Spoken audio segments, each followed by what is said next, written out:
You are living in a simulation right now. It's running behind your eyes. Every time you plan your day, you spin up a tiny universe inside your head, a simulation of tomorrow.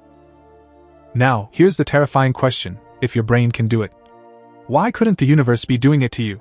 And if it is, what are the clues? Forget philosophy. Tonight, we audit the physical evidence. First, let's get one thing straight.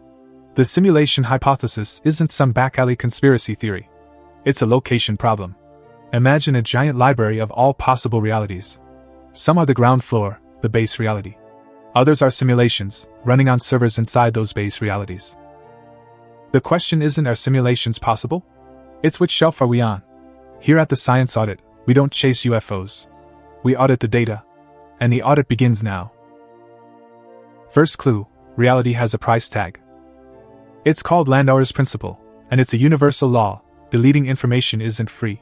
It always costs energy, a tiny puff of heat.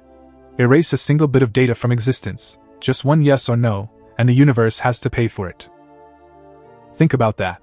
If our world is being computed, every single interaction, from a star exploding to you swiping on this video, is a calculation. And that computer is paying an unimaginable energy bill. The tax is real. Second clue: the universe seems to be lazy. In a shockingly efficient way. It's called the Holographic Principle, and it will break your brain. You'd think all the data that makes you would be stored inside your volume, right? Wrong. The math suggests all the information to create our entire 3D universe could be encoded on a distant 2D surface. Like a hologram.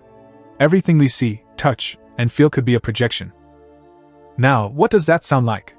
It sounds like a computer rendering a 3D world from 2D data to save on memory. An optimization. A shortcut. Okay, but if reality is code, wouldn't it crash all the time? That brings us to our third clue: the universe is shockingly robust. Our best models of physics, deep in the weeds of string theory, have found patterns that look exactly like quantum error correcting codes. These are sophisticated systems designed to preserve information, ensuring the whole program doesn't fall apart if one little bit flips.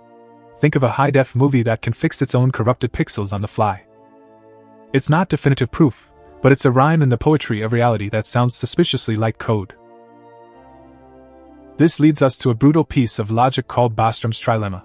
It gives us three possible roads for our future. 1. Civilizations like ours always destroy themselves before creating these ancestor simulations. 2. They get advanced enough, but for some reason, they all decide not to run them. Or 3. They run billions of them. So many, in fact, that the number of simulated people, like us, would vastly outnumber the real people in base reality. If you're a betting person, which reality are you more likely to be in? It's a numbers game. But wait. Before we all unplug, here's the sober tally from the front lines. Scientists have been hunting for the pixels of our universe. They've looked for grainy textures in spacetime, for strange delays in light from distant exploding stars that could be signs of a cosmic refresh rate. And so far? Nothing. No smoking gun. Our reality, down to the smallest scales we can measure, looks perfectly smooth and consistent. So we're pushed to the very edge of what we know. Is reality a continuous, perfect ocean, or are we all just characters on a grid so fine we can't see the lines?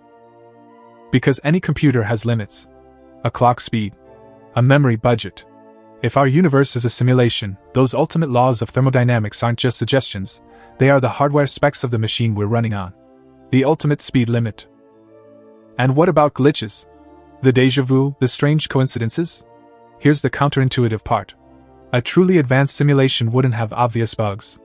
Its software would be the laws of physics themselves, perfectly consistent, ruthlessly enforced conservation laws.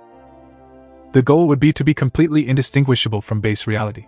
So, the most compelling sign of a perfect simulation might just be a perfect-looking universe. This is the problem of underdetermination.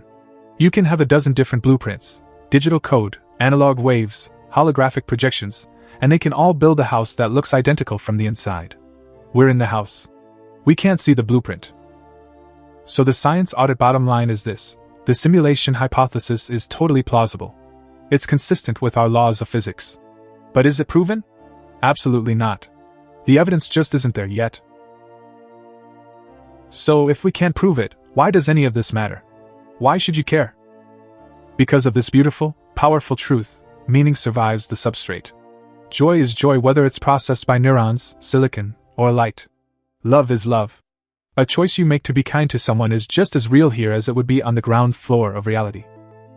Value isn't in the hardware, it's in the experience you live, the software of your life. This idea doesn't shrink our world, it expands our ethics. It means we should live in a way that's worth simulating. Live as if the interesting, compassionate, and courageous parts of your life are the data points that get selected to be passed on.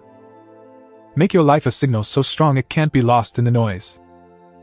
And it reframes the entire project of science. Every time we discover a new law, a new equation, we're not just describing the world. We're reverse engineering the source code. We are pinging the system, asking honest questions, and listening for the echo. So the hunt continues. We'll keep searching for those cosmic pixels, for evidence of resource management in the fabric of spacetime, for any hint of a computational budget.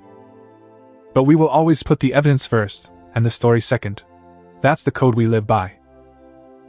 So what would count as evidence? Not one glitch, but a pattern.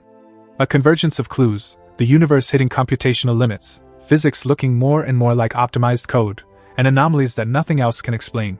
Until that day, we remain humble, and we keep our eyes wide open. So if this reality is a simulation, run by some intelligence far beyond our own, and you could ask them one question, what would it be? Let me know the first thing that pops into your head down in the comments. We audit one huge idea like this every single day, to help you make sense of a complex world. If that's a mission you support, hit subscribe and turn on notifications. Now, this entire audit rests on the idea that consciousness itself can even be simulated. But what if it can't? The debate over that question is even wilder, and our full audit of the science is waiting for you right here, on the screen. Click it. You won't see the world the same way again.